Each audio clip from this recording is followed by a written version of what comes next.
Scripture reading this morning is going to be Luke chapter 19, verses 29 through 35. Luke chapter 19, verses 29 through 35. When he drew near to Bethpage in Bethany, at the mount that is called Olivet, he sent two of his disciples, saying, "Go into the village in front of you, where on entering you will find a colt tied, on which no one has ever sat. Untie it and bring it here. If anyone asks you, 'Why are you untying it?' you shall say this, 'The Lord has need of it.'" So those who were sent went away and found it, just as he had told them. And as they were untying the colt, its owner said to them, "Why are you untying the colt?" And they said, "The Lord has need of it." And they brought it to Jesus, and throwing their cloaks on the colt, they set Jesus on it.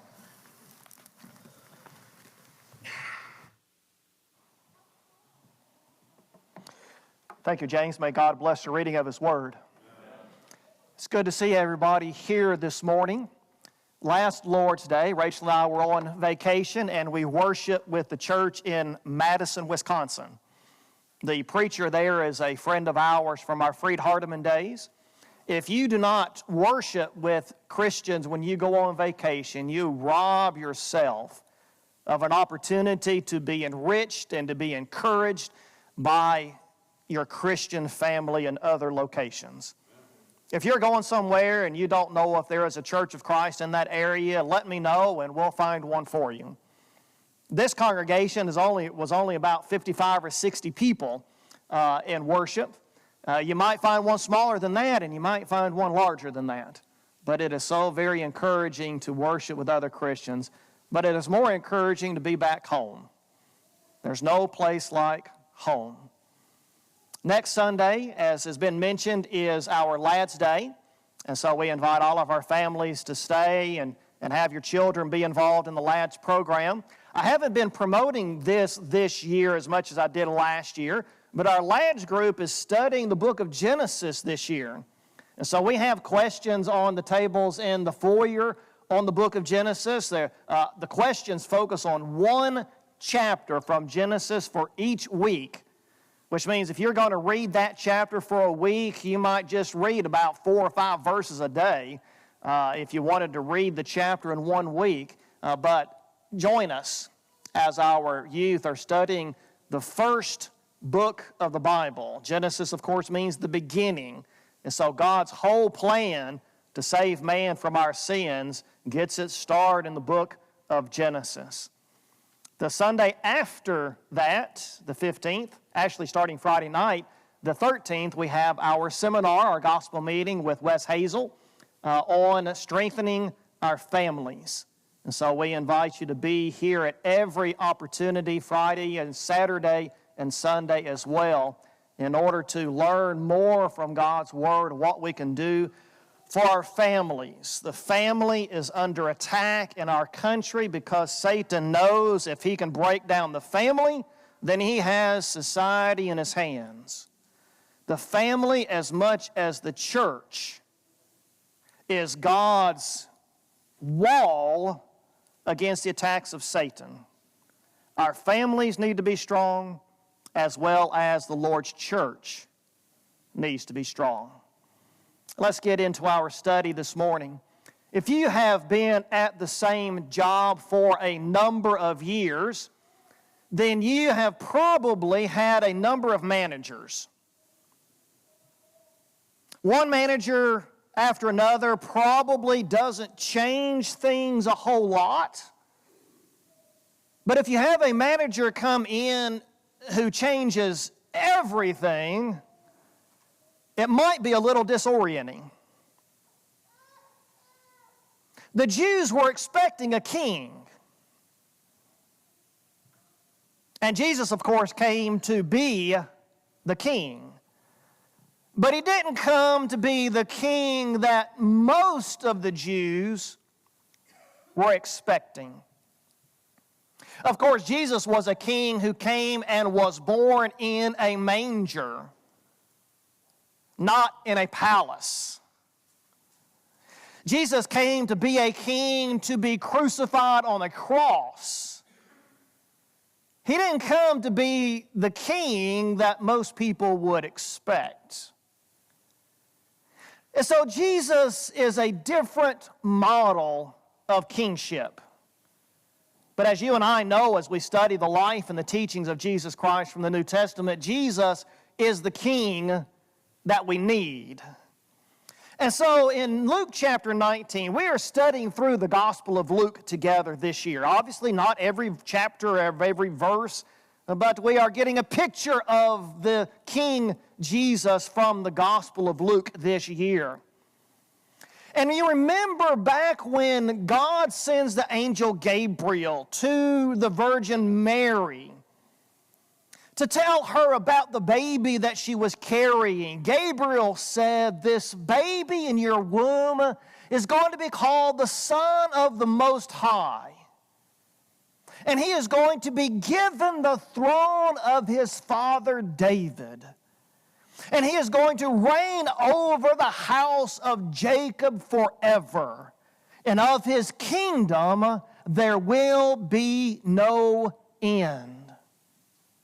And so Gabriel tells Mary at the very beginning of the life of Jesus that he is going to be a king. He's going to reign over the people of Israel. And his kingdom is not going to come to an end. Now, as I mentioned, the Jews expected a king to come. There are a number of prophecies from the Old Testament that talked about the coming of the son of David, from the family of David, who is going to be king. In fact, the picture of a king goes all the way back to the book of Genesis. In fact, Genesis chapter 49, verses 9 and 10. And so the Jews were looking for the coming of that king. But they also had a misconception of the nature of the king. You see, the Israelites had spent 70 years in Babylon. You remember that from Bible history. And God brought them back to the land of Israel to rebuild the temple and to begin worshiping God like they were supposed to have been. There were a lot of Jews that had the mentality that they really had never came out of that exile. After the Babylonians, the Persians took over, and after the Persians, the Greeks took over, and after the Greeks, the Romans took over. And so they were still living under a foreign ruler. And so they were looking for a king who would raise an army, who would have himself crowned as king in Jerusalem, and who would fight to break the yoke of the Roman Empire. That was the common understanding of the king that the average Jew had. But that's not the nature of the kingdom, nor the king that God had in mind. And so Jesus took 3 years in his teachings and in his life and in his character in order to help the Jews understand just what type of king and kingdom he came to be. You recall the prophet Zechariah. Zechariah lived after that 70 years of exile. Zechariah lived during the time when the Israelites were rebuilding the temple in Jerusalem. He was a preacher who encouraged them to focus on rebuilding that temple. And Zechariah looked through the eyes of inspiration, down through the corridors of time, and he saw that king, the Messiah, who would one day come into Jerusalem, meek and humble, riding on the foal of a donkey. It's interesting that the literal son of David, Solomon, also rode into Jerusalem on a donkey when he became king. 1 Kings chapter 1. King Solomon began his reign as a humble king, but then the power went to his head, and King Solomon turned his heart away from God. But the spiritual son of David would not have that problem. Let's take a look at this text that James read to us just a moment ago. Find in your copy of God's Word, Luke chapter 19, beginning in verse 28, where Luke records that after Jesus spoken these things, he began going up to Jerusalem. Now, Luke has been focusing on Jesus' final trip to Jerusalem since chapter 9, verse 51. Because this trip to Jerusalem is going to be Jesus' last trip to Jerusalem. This trip to Jerusalem is going to be consummated. It's going to be brought to its perfect end with the death of the Savior. So Jesus is going to Jerusalem. And as he approached Bethany and Bethphage, which was near the mount that is called Olivet, he sent two of his disciples, saying, "Go into the village ahead of you, and there as you enter, you will find a colt, a foal, having been tied, on which no one yet has ever sat. Untie it and bring it here. And if anyone says to you, 'Why are you untying it?' you will say, 'The Lord has need of it.'" And so the two who were sent went and found it just as he had told them. Now, as they were untying the colt, the owners of it said, "Why are you untying it?" And they said, "The Lord has need of it." And they brought it, and they threw their cloaks on the colt, and they put Jesus on it. And as Jesus was going, they were spreading their cloaks in front of him on the ground. Let's stop right there and reflect on what is happening. Jerusalem was built on a mountainous plateau called Mount Zion. And any direction you went to Jerusalem, you had to go up. And on the east side was the mountain that was covered with olive trees, and so it was called the Mount of Olives. The Jews were not very imaginative, were they? On that side of Jerusalem were those two villages, Bethany and Bethphage. Bethany was the village where Jesus' close friends lived, Lazarus and Mary and Martha. And Jesus apparently stayed there at Bethany with his friends Sunday night of that fateful week, and Monday night and Tuesday night and Wednesday night. Now, Wednesday he goes in and they have the Lord's Supper, or the Passover feast and so forth, and then he eventually gets crucified. So Jesus stays there at night in Bethany, and he goes back and forth. It's about a 2-mile walk. And so Jesus goes back and forth. So on this particular occasion, Jesus is headed towards Jerusalem. And they've got to celebrate the feast of Passover. And so Jesus sends two of his disciples into the village in order to prepare for them to celebrate the feast of Passover. It's interesting as you read the text, the way Luke words it. Notice that Luke describes the fulfillment of what these men are doing almost word for word, just like Jesus said it would happen. Go into the village, you're going to find a colt tied. Untie the colt, people are going to ask you, why are you doing it? And you say to them, the Lord has need of it. And Luke records exactly, almost in those same words, this is what they did, and this is what they found, and this is how it happened. We need to get this picture in mind. Number one, Jesus knows everything that's going to happen. Jesus knows exactly what's going to happen. He prophesies what's going to happen. It happens exactly the way Jesus says it. And that shows, secondly, that Jesus is in control of everything. He knows everything that's going to happen. He sees it all there in front of him. And so they bring the colt in fulfillment of Zechariah's words. So Jesus sits on this foal of a donkey, and he enters into Jerusalem as king, just like King Solomon did almost 2,000 years before. But Jesus rides on a donkey in the Roman age, not on a big stallion. Now, several years ago, Rachel and I went to visit New Hampshire. And we rented a car, and I got a free upgrade. I could either rent a Prius, or I could rent a Dodge Challenger. Which do you think I chose? So I get in that Dodge Challenger. And I've never driven a car that has that many horses under the hood. Okay, I hit 80 miles an hour just on the entryway to the highway. And I didn't even realize what I was doing. And I get up there and the speed limit says 55. I'm like, this car's not designed to drive 55. I told Rachel, she hadn't driven it yet at that point. I said, this is like sitting on a racehorse and you're having to trot.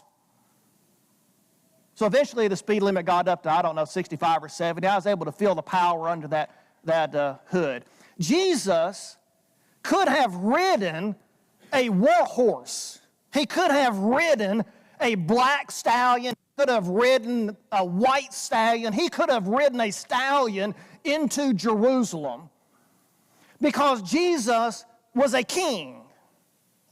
He was going to assume authority and control over God's people. And Jesus had the authority to do that, and Jesus could have conquered the Roman Empire if that's what he intended to do. Now, as we reflect on Jesus sitting on this donkey on his way to Jerusalem, we've got these two conflicting, paradoxical ideas going on. On one hand, we have a humble king. Now, for you ladies out there that know grammar, I know I put A-N in front of a consonant, humble, and it's because in the South, we don't say the H. We say humble. In fact, Keegan McGuffey noticed that years ago, and he just didn't think I could pronounce the H.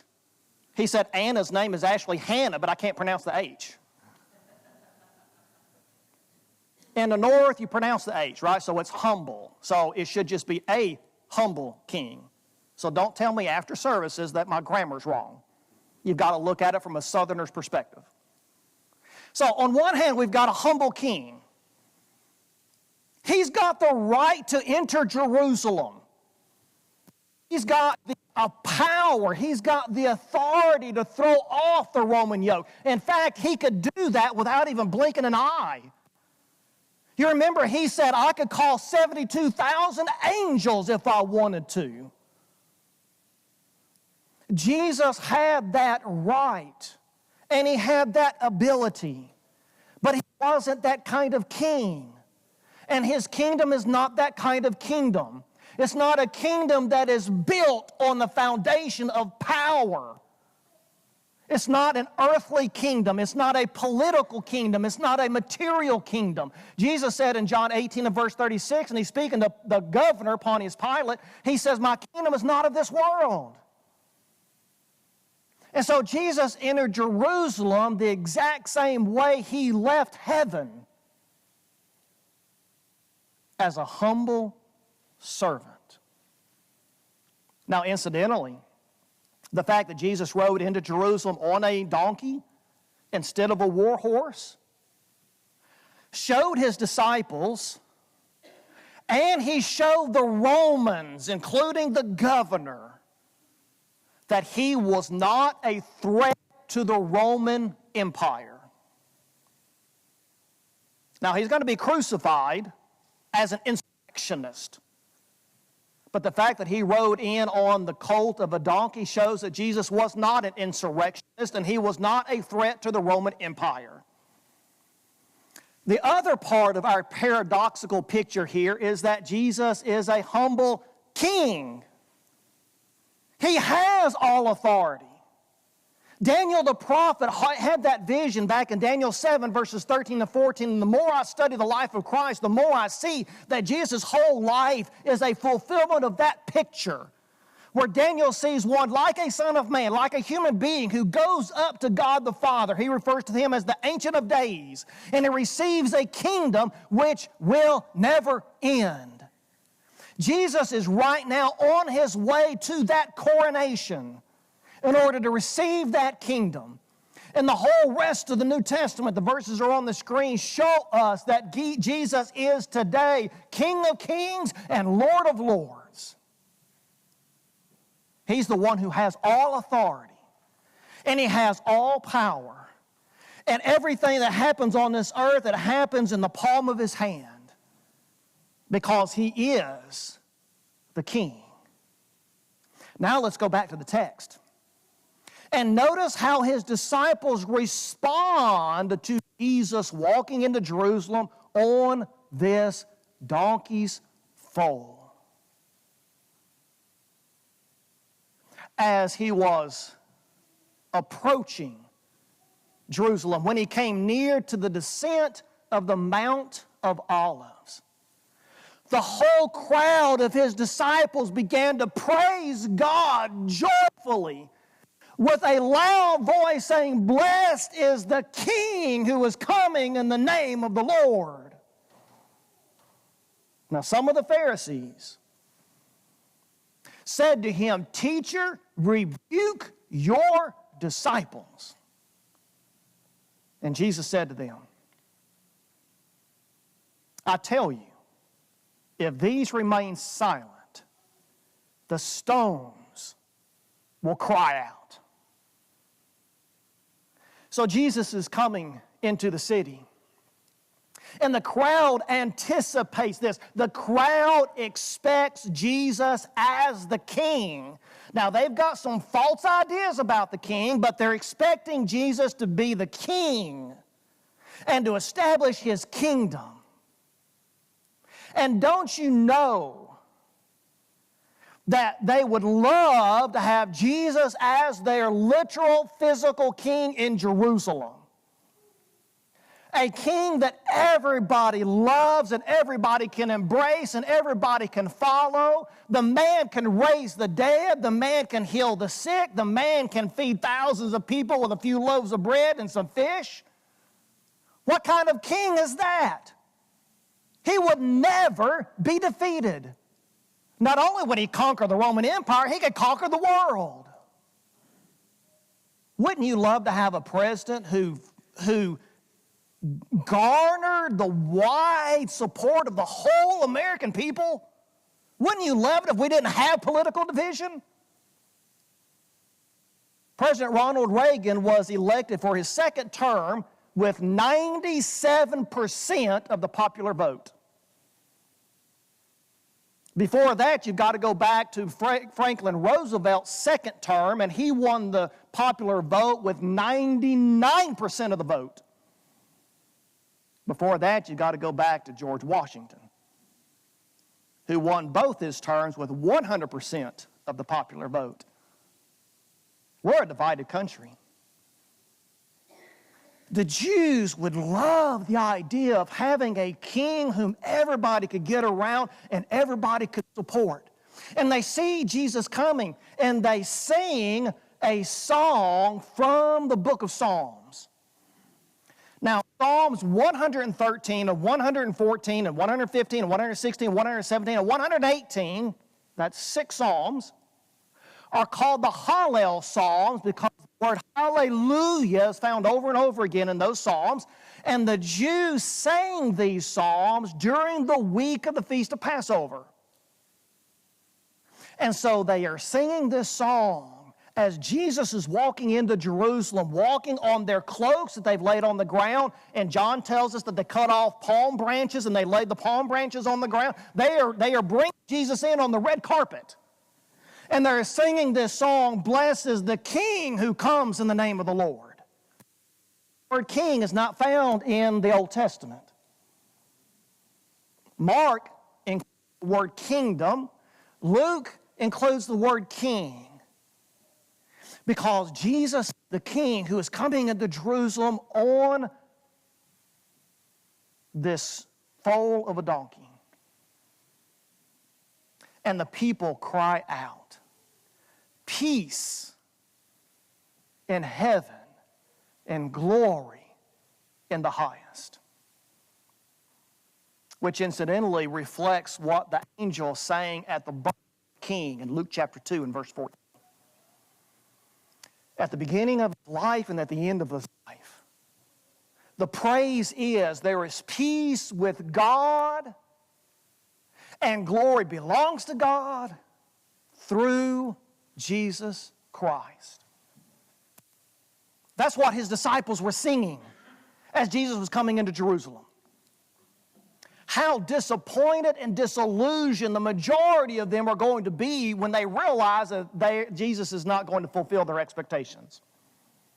He's not going to fight against the governor, he's not going to raise an army, and he's not going to bring down the Roman Empire. Not in the way they expect. No wonder they are influenced by the Pharisees who are envious of Jesus, who stir them up to cry out 3 days later, crucify him. Crucify him. Because Jesus doesn't meet their expectations. The Pharisees, you'll notice verse 39, the Pharisees tell Jesus, you need to rebuke your disciples. The Pharisees are shocked that his disciples would take a text that applies to the Messiah and they would apply it to Jesus of Nazareth. How could you do that? That's blasphemous. And so they tell Jesus to rebuke his disciples. And Jesus says, that's not going to do any good. If I tell my disciples to be quiet, the Father in heaven is going to cause the stones to cry out, this is my Son, in whom I am well pleased. Listen to him. Family, that point right there shows to us that God demands mankind to praise and to glorify his Son. He is our King. And he demands our ultimate allegiance. He demands our submission. He demands our love. He demands our complete commitment. And he deserves every bit of it. Jesus told his disciples back in chapter 12 and verse 3, he says, whatever you hear in the silence is going to be proclaimed from the rooftops. Jesus is King. As I bring this study to a close, there are half a dozen points. When I meditated, what does it mean that Jesus is King? Number one, again, Jesus has all authority. And Jesus deserves all glory and all praise. In Ephesians chapter 1, verses 21 through 23, the Apostle Paul writes that God has made Jesus supreme over all rulers and all authorities and all powers and all dominions. Every name that is named both in this age and the age to come, God has made Jesus to be supreme over everything, including the church, which is his body.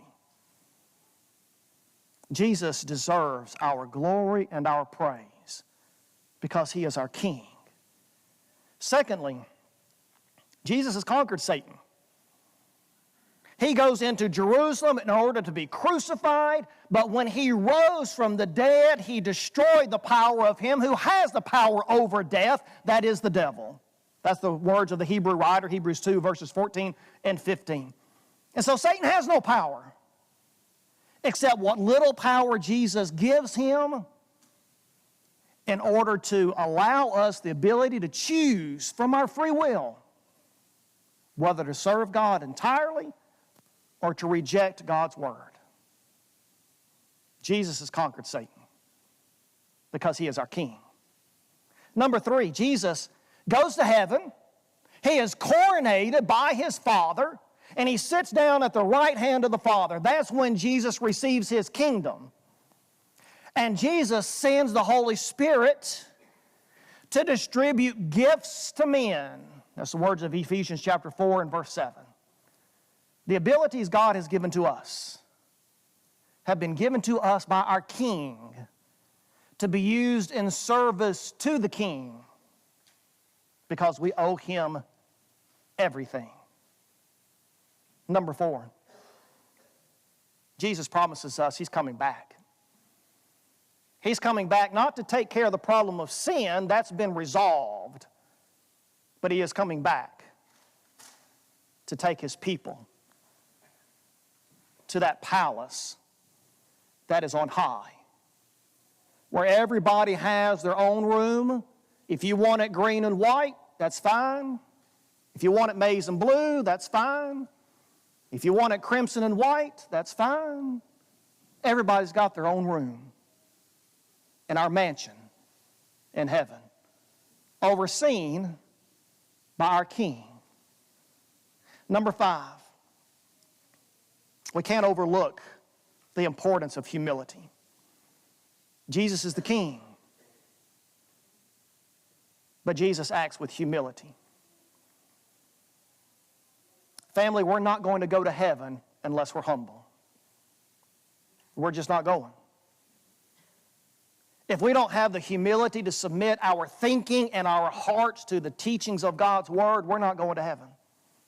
If we're not willing to submit our opinions to our relationships with each other, we're not going to heaven.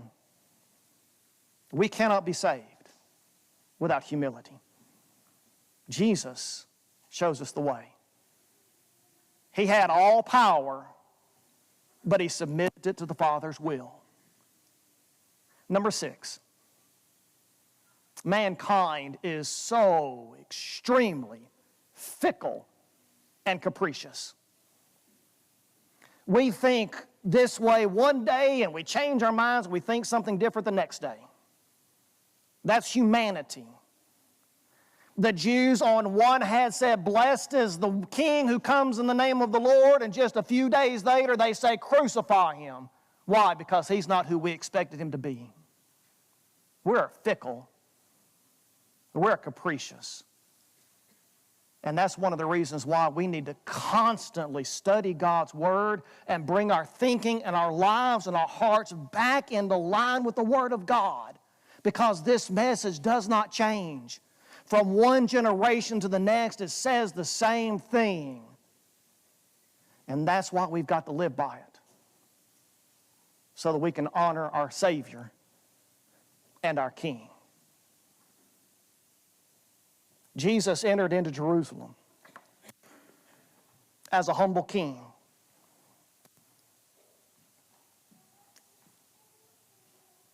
As king, He has all authority. And He deserves our glory and our praise and our worship. If you skip worship, my family, you need to ask yourself, is the King pleased with what keeps me out of worship? He deserves worship. Every opportunity that we have to submit our hearts to Him in singing and in prayer and in listening to His Word, He deserves it, because He is our King. So we have to be humble. We've got to serve the King with humility, because He demands it, and He deserves it. I want to extend to you the invitation that the King has given us. Matthew chapter 11, Jesus says, "Come unto me, all you who labor and are heavy laden, and I will give you rest.